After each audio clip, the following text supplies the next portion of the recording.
Welcome aboard Rocket Ship, the platform with the most relevant content for competitive examinations.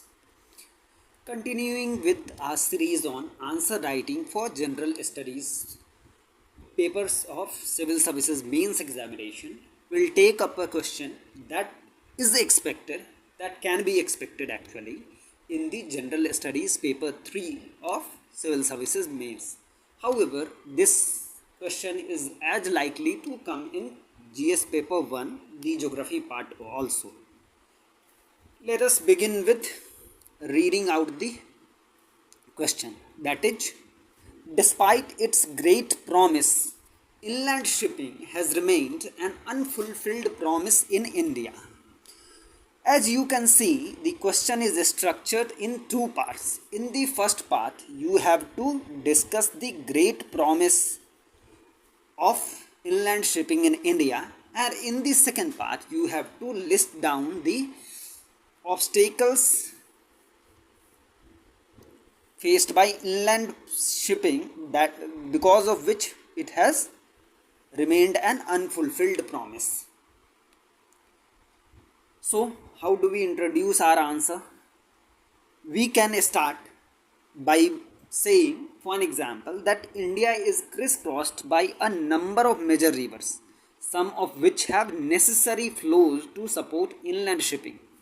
Again, this is an important piece of a useful piece of statistics, that India has 14,500 kilometers of waterways, of which 5,000 kilometers of rivers and 4,000 kilometers of canals is suitable for mechanized craft or machine run boats or ships.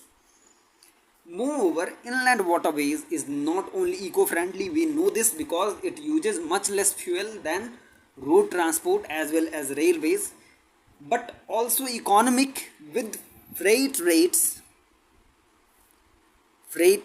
as low as rupees 1.06 per ton kilometer as against rupees 1.35 for railways and 2.50 for highways. So we can see here that inland waterways freight transport is quite cost competitive as compared to railways and much cost competitive as compared to highways.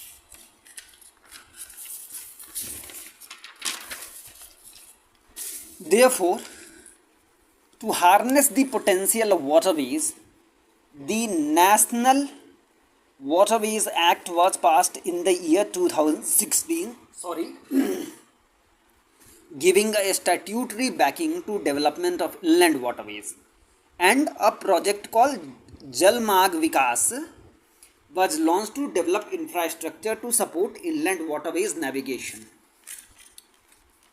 However, despite the potential benefits and regulatory backing and programs, inland waterways have remained an unfulfilled promise, as we can see in the statistics that they have less than 2% share in freight traffic as of now. So, naturally, we would like to know what are the obstacles in the path of we realizing the potential of inland waterways. This is due to some major obstacles which have hobbled inland waterways from reaching their potential. And as we can see, the adjoining graphic depicts some of the obstacles faced by inland waterways. We will discuss them one by one. The first, as you can see, is the climatic rhythm of India. That means for a major part of the year, India does not get any rain due to its monsoonal climate, and therefore most of the Indian rivers are non-perennial rivers.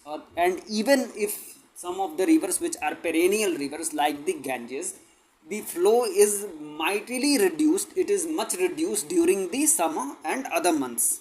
So, due to non-perennial rivers, for India to maintain a navigable waterways is a challenge. Then comes silt load. Silt load, because Indian rivers carry much silt, they need constant dredging, that is removal of silt. They need constant continuous removal of silt, which adds to the cost of operating waterways in India.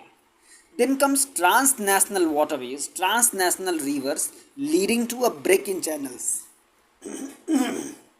Sorry, we'll explain it here.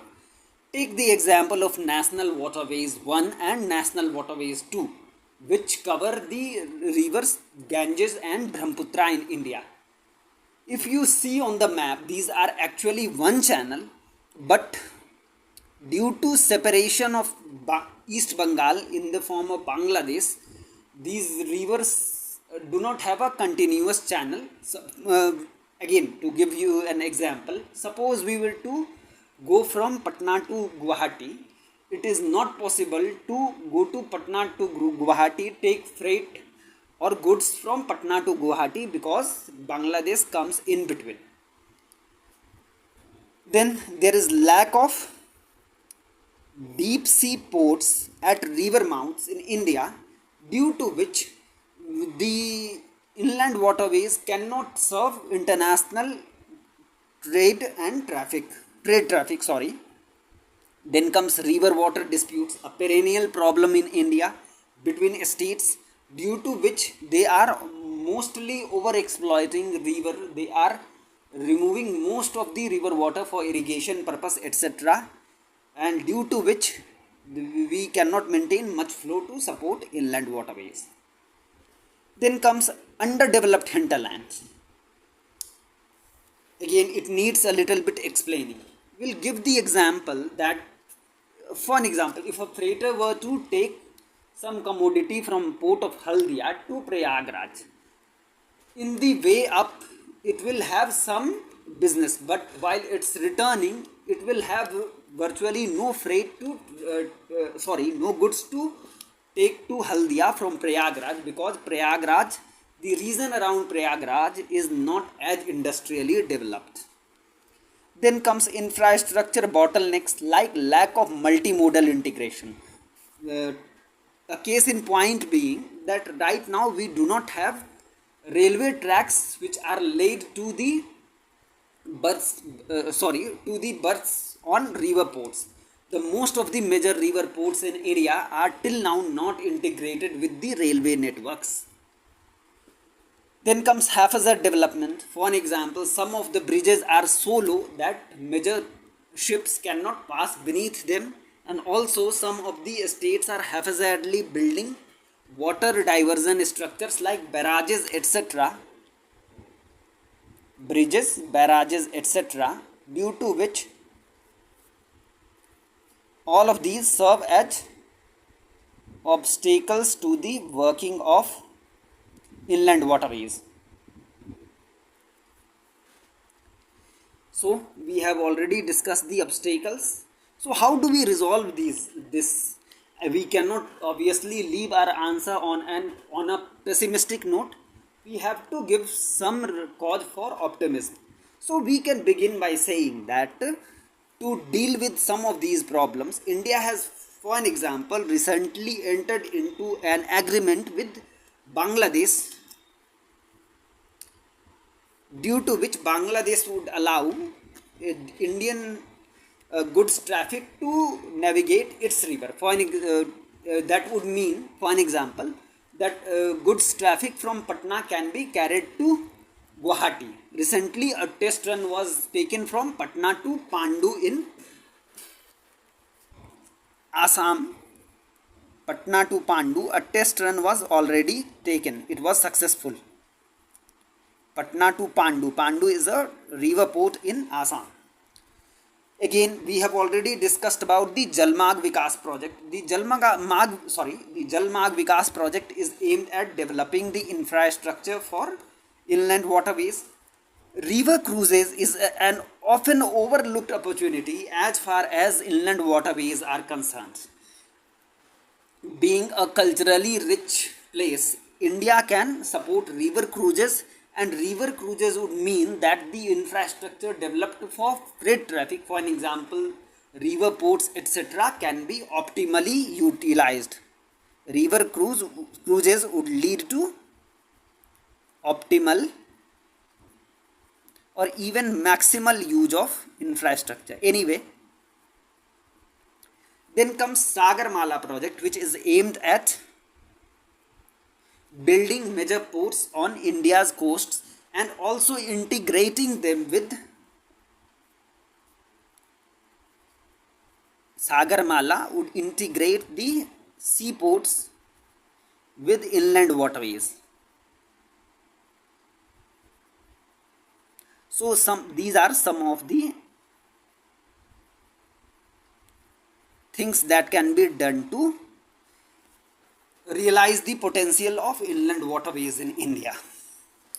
That is all for today.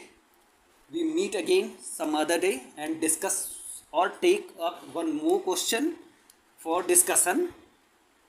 Till that time, we wish you all the best. Thank you.